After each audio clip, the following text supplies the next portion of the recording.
I got to say that when you just read transcripts, she comes off as very honest. That she's not sugarcoating things, she is not overstating things. She comes off as very honest.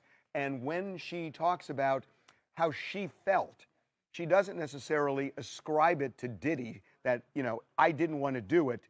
She doesn't say Diddy still said you have to. I mean, she never took those jumps.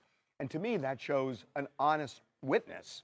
So I got to say, when I've read this over the last couple of days, I think she comes off as incredibly believable. That said, the defense was trying to paint a picture of a relationship that was loving at times, and that where she consented to a lot of these freak-offs, even liked and loved them over a period of time by showing these texts. And the other thing that I thought was really fascinating was, we told you that the prosecution admitted into evidence, or the judge did, the unedited 2016 Intercontinental Hotel tape where Diddy beat her up so badly.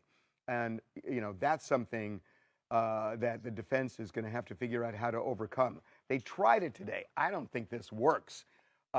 They were suggesting to Cassie that as that event was going down, for the day before and that day, he was struggling with drug withdrawal.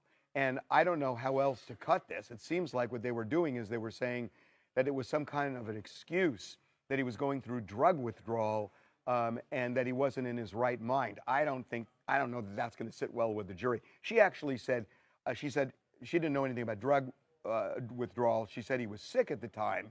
But again, even trying to make a defense out of what people see on that video, I think is just a huge mistake. Frankly, I'm surprised that the defense raised that. I don't see them gaining any points. I actually see them losing points by it. And I also want to say that I think that if there is benefit of the doubt, where a jury kind of thinks Cassie's right, but they're not positive Cassie's right, I think they are going to give her the benefit of the doubt because, at least in my mind, she appears so honest in what she's saying.